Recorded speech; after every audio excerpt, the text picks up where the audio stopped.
Hey, this is Jeff from Peking University. I'm here in the Philippines today, and the question for this video is, why are so many companies jumping into Chinese ride-sharing right now, and can they win? Back in a second.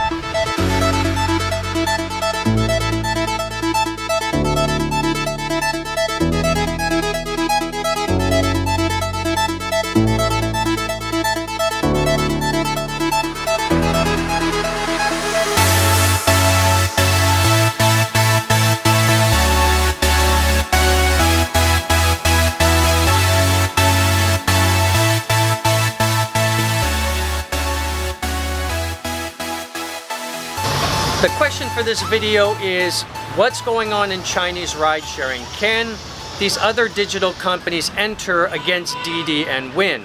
We've seen some interesting moves from Alibaba AutoNavi, which is their mapping service, Ctrip and Meituan, starting to move into Chinese ride-sharing against Didi, which is interesting. That's kind of my question. Could these companies, which are very powerful, could they enter and win against this dominant incumbent? Okay, Meituan, very cool company, getting ready to IPO. They started with food delivery, basically. They caught a big wave, they grew very, very quickly. So from this sort of cool service, they're sort of evolving into a platform business. And the way I think about them is sort of the Alibaba of services. Alibaba sits between two user groups, Chinese consumers and merchants and retailers, most of whom are small.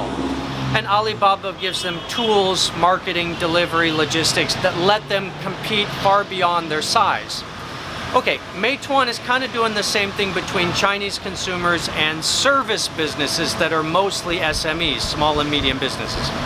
So restaurants, hotels, bookings, theater tickets, any sort of local service business, they're starting to give them more tools and data that let them operate at a much bigger level, and then they connect the two groups, and you're getting lots of interesting situations emerging, and in theory, some network effects, which is how you protect yourself. And that's, I think, the first question is here. Can these companies, Alibaba, Meituan, Ctrip, could they enter against Didi?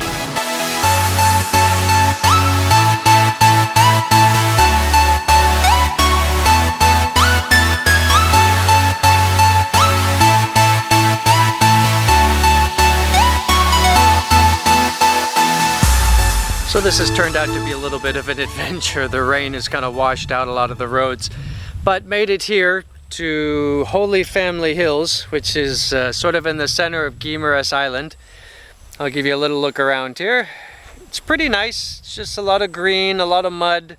All right, now with regards to Meituan, Ctrip, these companies breaking into Didi's ride-sharing area, I mean, the question at the center of this is network effect.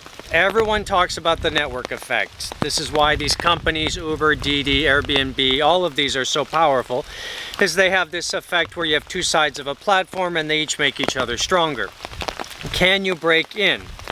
Now I would say the question is a little different, is if a company has a network effect and they're dominant, or if they have another competitive advantage, can you break in and or can you win long term?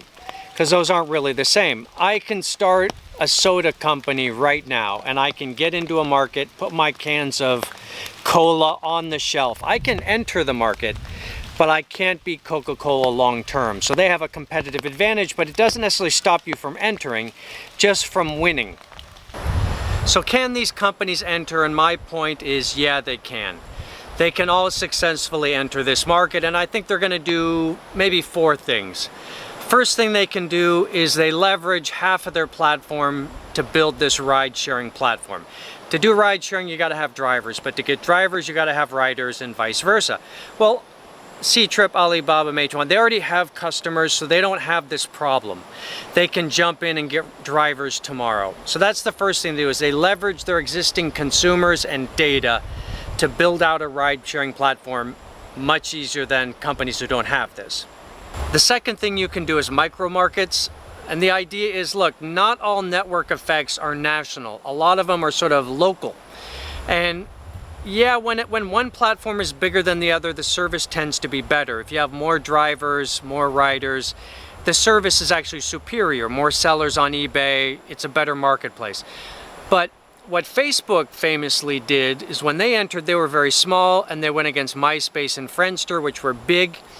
But they got enough people just at Harvard where the service just to Harvard people was pretty comparable. They didn't have to be big everywhere, just in one place.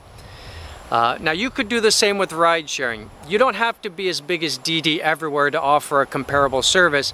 If you get enough drivers and riders in one place, like a Wuhan or a Xinjiang, your service is pretty comparable. So all of these companies can do that. They can focus on a micro market and basically offer a pretty comparable service from day one. Now the third thing they could do is what we call seed the platform.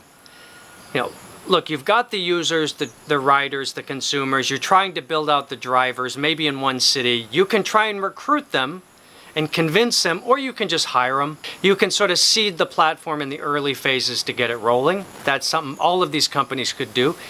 And then the fourth thing, which I think is going to be the most interesting, is you can link the business models. Amazon has very fast, cheap delivery. That's a huge strength. But their delivery loses like $4 billion a year in cash flow. But then they have Amazon Web Services, their cloud business, and that makes about $8 billion, more or less. And they just subsidize this business with that business. That's a very powerful move. All of these companies could do this. They could open ride sharing, Alibaba, Meituan, Ctrip, and then just subsidize the business with their other businesses. They could move over their customers, their data, and capital. And that's a pretty powerful move against a standalone ride-sharing company, which is what Didi is. They don't have a lot of ancillary tied businesses. So those are kind of the four things I'd be looking for. But yeah, the short answer is all of these companies could successfully enter this business if they wanted to.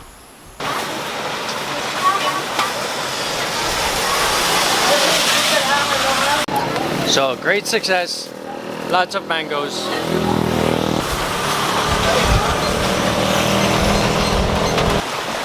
So I've sort of argued, look, I think these companies could enter this business if they wanted to. It's doable. That's not the same thing as winning long term. I could enter Coca-Cola's business. I just can't beat them long term. Now the question of, are you going to win long term? Number one, what is Didi's response? Now, if you go after their ride-sharing business in Shanghai, which is core market, core business, they're going to come back with everything they have. They're going to fight you till the end of time for that. They have no choice. So even if you win there, it was going to be so expensive, it's probably not worth it. Counterexample, let's say a company like Ctrip decides to offer ride-sharing for people who they've already booked the plane flight for. So when you get to the airport, they have a car for you. In a market like, I don't know, Guilin or somewhere. I think Didi's not going to respond that ferociously to that sort of play. So that sort of play, yeah, you're not going to get the same level of response. You could probably win there, and maybe long term. So that would be the first thing I'd be looking at is, what's Didi's response? Because that tells you how difficult this is going to be over 2, 3, 5 years. And that's basically my take. I think these companies can successfully enter, but what Didi does in response is going to be the thing to watch, and this could be a very long, very expensive fight, which will be, it'll be great fun to watch. Anyways, that's my take. Thank you so much for watching. This is Jeffrey Towson, Peking University, currently in the Philippines.